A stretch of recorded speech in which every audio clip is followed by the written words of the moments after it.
Dear students, this is the fourth video of the chapter Constitutional Design. So far, we discussed the case study of South Africa. Thereafter, we came to know that how a new constitution emerged in South Africa and how this new constitution gave way for the development of new government in South Africa. We also discussed the need of the constitution in South African context as well as in context of India. And we understood the basic concept of understanding of the constitution.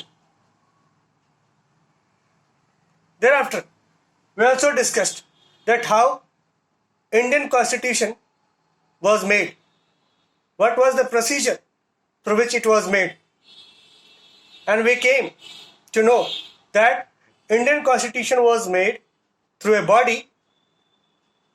The body was Constituent Assembly. So this body was developed and the constitution was emerged with the effort of these body.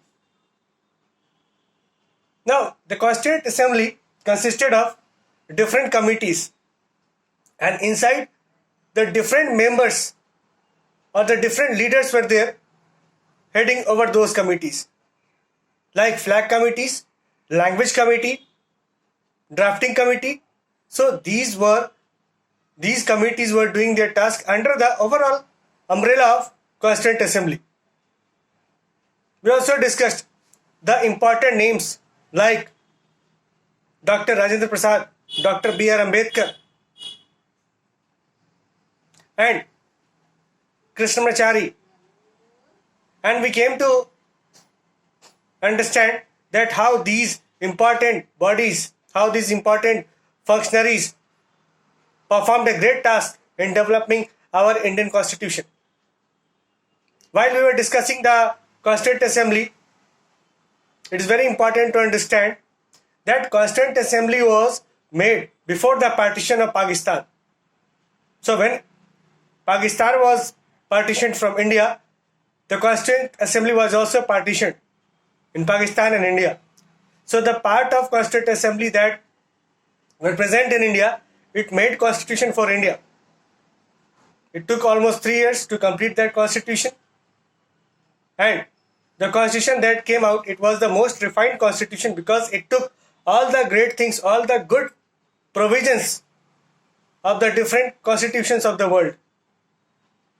So we discussed all these, and we have to understand that apart from few nationalist leaders, those who were participant of Constituent Assembly, many leaders were there who could not participate, but their impact was equally important in the making of Indian Constitution.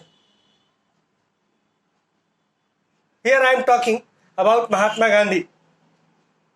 His impact was equally important in the making of Indian Constitution, although he was not member of Constituent Assembly. In his book Young India, he clearly declared that inequality must be removed from India, and for that the provision should be made in the Constitution. Similarly, on other front, he declared clearly that a Panchayati Raj system should be developed in India to give boost to the local government. He clearly demarcated, underlined the concept of cottage industry and small scale industry, and these ideas were later on incorporated in our Indian Constitution. So, some of the leaders who could not participate in the Indian Constitution directly, in the making of Indian Constitution directly, but they participated in an indirect way, and their teachings, their morals were included in the Indian Constitution. So, the Indian Constitution that came out was the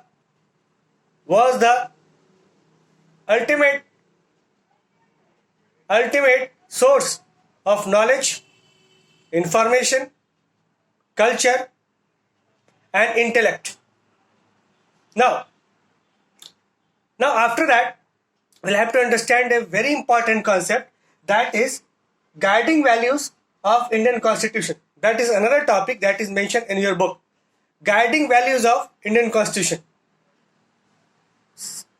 Any book, any document, if it is written, then behind that some guiding values are there, which is going to guide that book, which is going to guide the objective for writing that book. So when the Constitution was written, certain guiding values were there, which were included there. And these guiding values has been termed as the preamble to the Constitution. I mean to say, certain important points that was very important and that was giving direction, proper direction or positive direction to the Constitution, was written under one proper introductory page, and that page is known as preamble. So preamble is a very important part of the Constitution.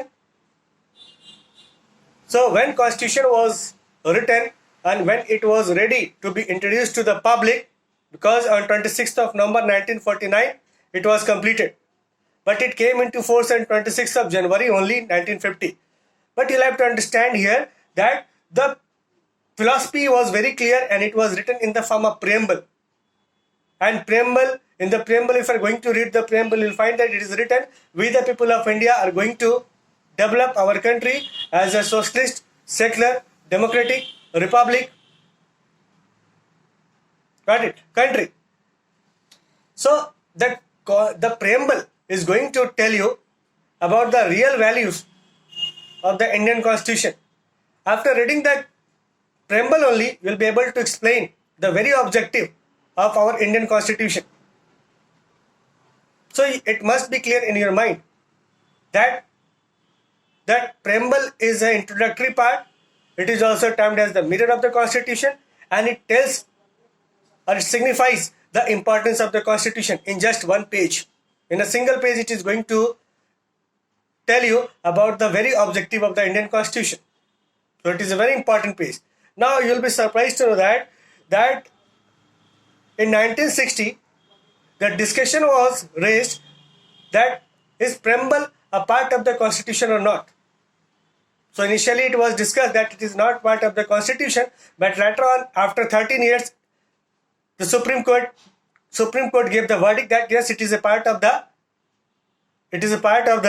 Constitution, and that is why amendment can take place in this, or changes can take place in this, and finally the word secular was added to it by 42nd of amendment. No, so we'll have to understand that now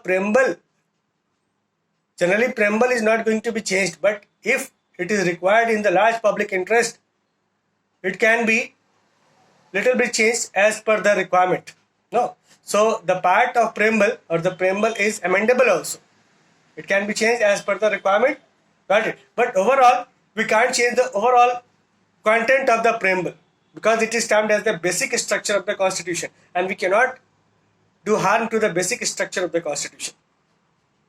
So I think now it is clear in your mind that the preamble is nothing but the guiding values. It contains all the guiding values of the Constitution, and if you are going to read about the preamble, you will get to know about the important elements like secularism, like socialism, got it, democracy. These contents are included in the preamble. So you'll have to understand the very concept of preamble, and now I think it is clear to you. Thank you.